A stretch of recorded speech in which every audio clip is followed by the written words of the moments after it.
Trump মসনদে বসতে চলেছে, তাহলে এইবার কি মাইক্রোফিন্যান্স গাই ইউনুসের যে খেলা, বাংলাদেশকে নিয়ে খেলা, বাংলাদেশের যেই মানে ভবিষ্যৎ নষ্ট করার খেলা, সেই খেলাটা কি একেবারে মানে শেষ?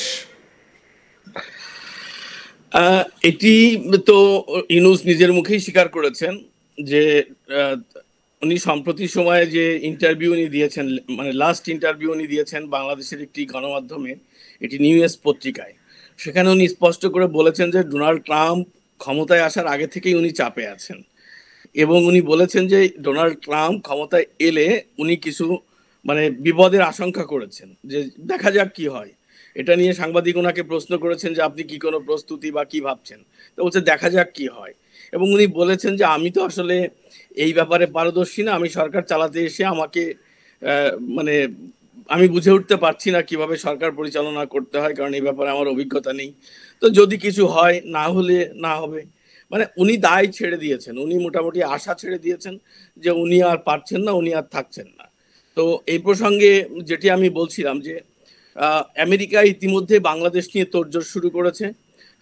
তার প্রমাণ আমরা পেয়েছি যে দিল্লিতে যে আমেরিকান অ্যাম্বাসিডর আছেন, তিনি সম্প্রতি ANI কে দেওয়া একটি সাক্ষাৎকারে বলেছেন যে বাংলাদেশের পরিস্থিতি নিয়ে আমেরিকা এবং ইন্ডিয়া যৌথভাবে কাজ করছেন এবং তারা চায় বাংলাদেশে একটি গ্রহণযোগ্য নির্বাচন এবং দ্রুততম সময়ে নির্বাচন, গণতন্ত্র প্রতিষ্ঠা হোক।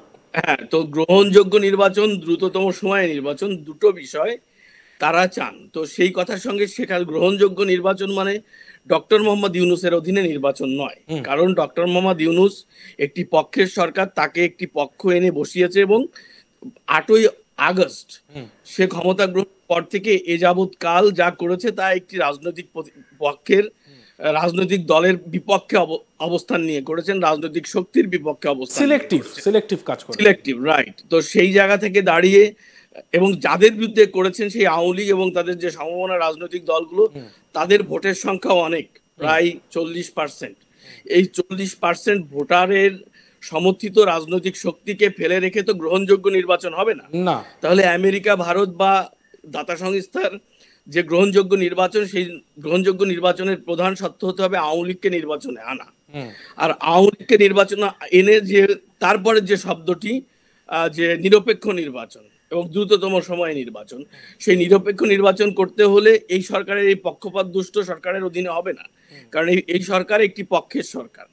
তাহলে এই সরকারকে যাওয়ার ব্যাপারটি একদম পরিষ্কার যে এই সরকারকে যেতেই হবে, যে কারণেই তার উপদেষ্টারা বলা শুরু করেছেন যে আমাদের সময় ফুরিয়ে এসছে, আমাদের যাওয়ার সময়।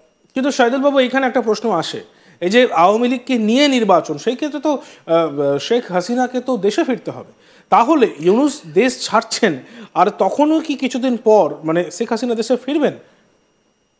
দেশে যদি লেভেল প্ল্যানিং ফিল্ড তৈরি না হয় তাহলে তো নির্বাচন সুষ্ঠু হবে না। শেখ হাসিনার বিরুদ্ধে যত মামলা হয়েছে এ যাবৎকালে এবং যে কারণে তাকে দেশ ছাড়তে হয়েছে, সেই দুটি বিষয় ভাবতে হবে এই প্রশ্নের উত্তর খুঁজতে হলে। প্রথম বিষয়টি হলো যে শেখ হাসিনা কেন ভারতে অবস্থান করছে। বাংলাদেশে যে হামলার মাধ্যমে শেখ হাসিনা সরকারকে উৎখাত করা হয়েছে, সেটিকে ছাত্র আন্দোলন বলা হলেও এখন কিন্তু পরিষ্কার যে এই আন্দোলনটি ছাত্র আন্দোলন ছিল না।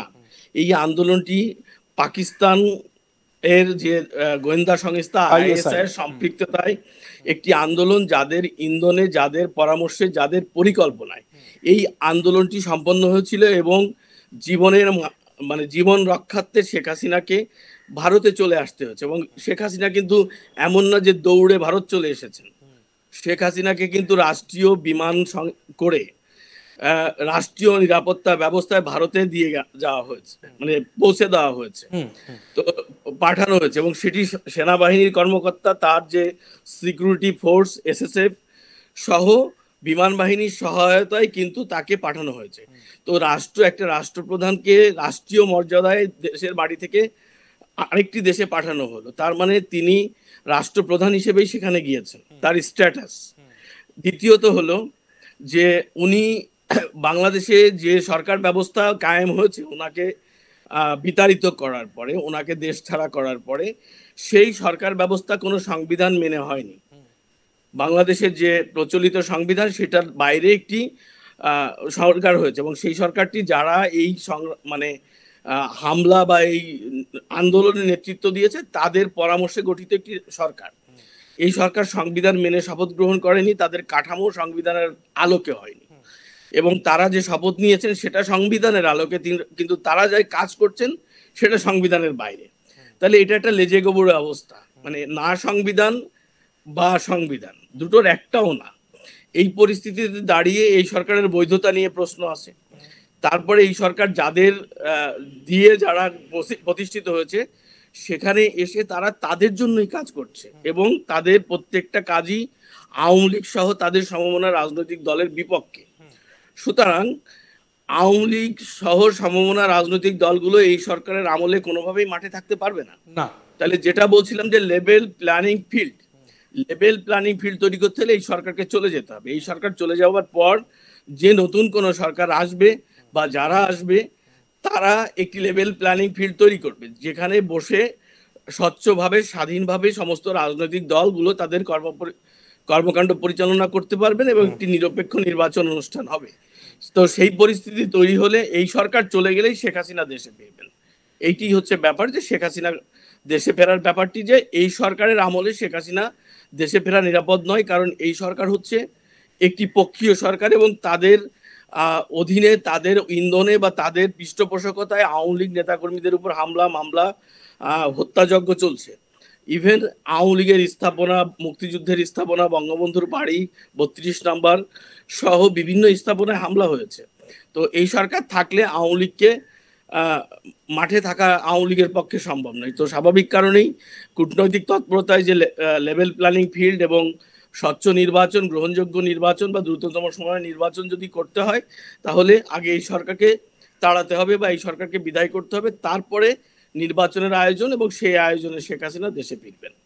একদমই। এই জায়গায় দাঁড়িয়ে শাহিদুল বাবু দুটো বিষয় মাথায় রাখতে হবে। এক, বাংলাদেশে কিন্তু সেনা মানে ওয়াকারুজ্জামান যিনি জেনারেল, তিনি কিন্তু নিজে দাঁড়িয়ে থেকে সে অন্তর্বর্তী সরকারকে সমর্থন করেছেন, মানে সেনার তত্ত্বাবধানে অন্তর্বর্তী সরকার হয়েছে। আরও একটি যে বিষয় সেটি হচ্ছে বাংলাদেশের বিভিন্ন প্রান্তে প্রান্তে, গ্রামে গঞ্জে, সব জায়গায় বেশিরভাগ ক্ষেত্রে যে সমস্ত ধর্মীয় ওয়াজগুলো হচ্ছে, ওয়াজ মাহফিল যেগুলো হচ্ছে, সেইখানে কিন্তু বিষ ঢালা হচ্ছে।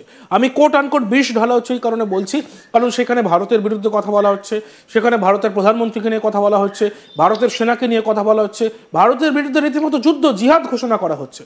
তো এই জায়গায় দাঁড়িয়ে এই যে গ্রামে, প্রত্যন্ত গ্রামে গঞ্জে এই সমস্ত জায়গায় যে ওয়াজ করে এই যে বিষ ঢালা, এই যে একটা উগ্র মৌলবাদ তৈরি করার চেষ্টা, এই বিষয়টা যদি সেনার সঙ্গে না থাকে তাহলে কি করে থাকে?